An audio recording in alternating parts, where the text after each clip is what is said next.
kachiel kod bombe mamoko. Maurice. Kamano Joyce. Aparno ng'anyo ok yot, especially sekta makoro antieni. Mondo ng'anyo timre ng'anyo mapano osetimre manoywa ndalo mang'eny matin en ng'anyo mane watimo higa mar 2010. Ndalo mane wabedo mistreated gi police gi county government askaris. To ng'anyo nyalo bedo mayot nikech mokwongo weg mtokni, weg geche mating'o jowuoth gi ogiwach dhok achiel. Kiny wuon gari achiel boro wacho ni an ok anyal yien mondo gacho odhi ng'anyo to an gi loan ma service. An nyaka chul loan, an nyaka chul pogruok e paro nyalo bedo. Gibiro bedo gi pogruok e paro. Kendo en ng'anyo mok nyal kata tieko seche. Mano gima nyaka nyis kae adier. Ng'anyo kende manyalo timre e sekta ni mawinjore en ng'anyo matimre en ng'anyo mar jok mariembo geche go. Nikech ka jiwacho ni ok ginyal riembo geche to onge gari mobiro dhi ndara. Lakini ka dereva oyien biro dhi tich to wuon gari nigi gache kanyo to en ong'eyo bills mochulo. Obiro wacho ni wuoyo an ng'anyo mowacho kiny ibiro ka gibiri media the same people ka biro wacho ni wan ok wan party to gima jok mowacho no gibiro ng'anyo nikech an sani gari no loan orita chulo loan. Antie gi bills na mapendi monego be natimo machulo.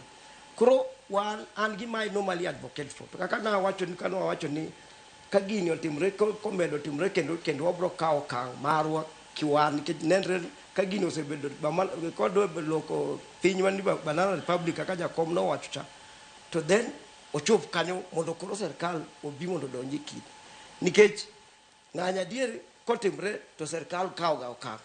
Lakini sani kaka koro wabet kae gima duong' kabisa monego bed ni wang'iyo ni how are we going to correct wanyalo timo nadi mondo wabed kata achiel mondo wanen to shida kaka osiep nowacho kae Eric.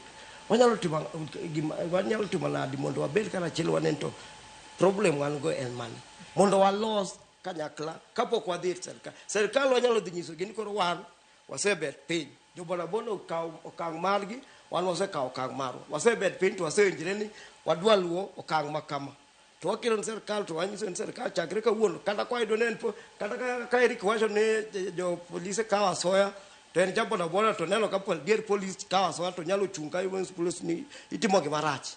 Ing'en koro mano it becomes collective.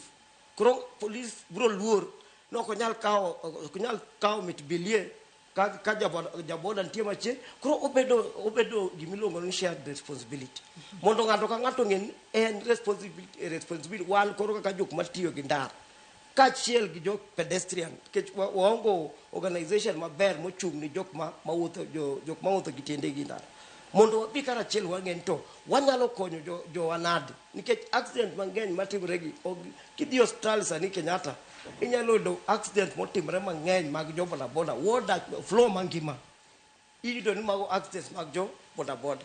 Sani kaka nanyis nabiro gokinyi kae gach kam gi bona ni otuombo jaboda kaneno kama to koro jaboda ni bende oting'o miyo moro ma bende ohinyre lakini ng'ama ohinyre kabisa en jabodaboda ochapan bende tiende nyaka bed notimo koro pari koro gima family cha mar boda no diginen bodaboda samoro nokawo to chulo loan what is koro gini oseduoke steps moko chien kucha koro gima duong' kabisa en wan kako bet kaini gi jok man gi paro malew mar neno ni sekta ni dhi mbele nikech kwa temo fight to fight kaka team to gin wabro loyo to kwa dhir serikal boiso serikal wan kwa sebet piny to ase design mind gima wadwa timo to kata serikal nyaka lu gima wadwaro nikech wan service providers to bad migawo mane mar serikal modwaro mar mondo mi omak gini motegno mar mondo mi ng'anyo maru kik bed wuok tich nikech mana kaka iwacho ni ka derepe okawo okang' mano mar koso riembo to nyalo bedo gino matek ahinya kalo ni gin te mana nyaka giriembi. Bad migawo mane mag serikal mowinjo bed ni mako gini motegno mondo ng'anyo kik bedi to bende jo bodaboda kaachiel kod jo riembo mago mag matatu oti koda piny e yo makare. Migawo mokwongo en mar arita kwe. Bad mar ariyo en mar transport through the regulator NTSA.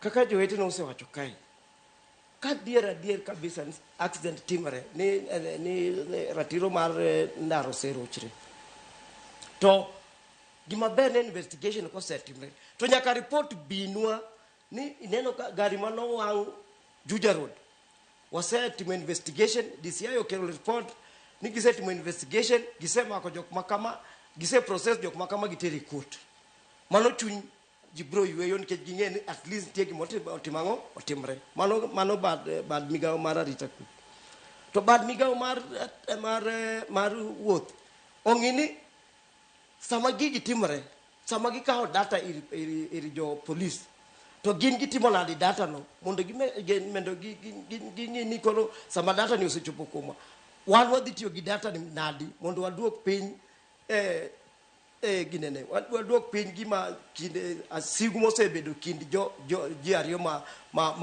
miwuoyo kuomgi ndalo ka ndalo nyaka jogi bende gibed gi investigative arms margi maging'eni to sigu mosebedo ni wabro tieko sigu ne karam to gini government will always be an arbitrator. They can arbitrate between these two warring functions. Yes.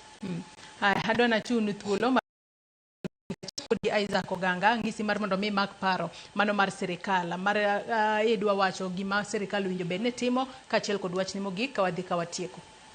Aparo ni gima adwa wacho kata owadwa Eli gi ng'ano ne gisewacho ni aparo ni odiochieng' mokwongo mano wang' matatu mokwongo bang' masira kata mano wang' gari mokwongo bang' masira jo apiko mane otimo gino onge okang' moro amora mane piny owacho kawo emomiyo gima kamae siko ka timore nikech jogi ong'eyo ni kata ka wawang'o onge okang' ma piny owacho botimo ang'o bokawo koro aparo ni piny owacho onego bed ni kawo okang'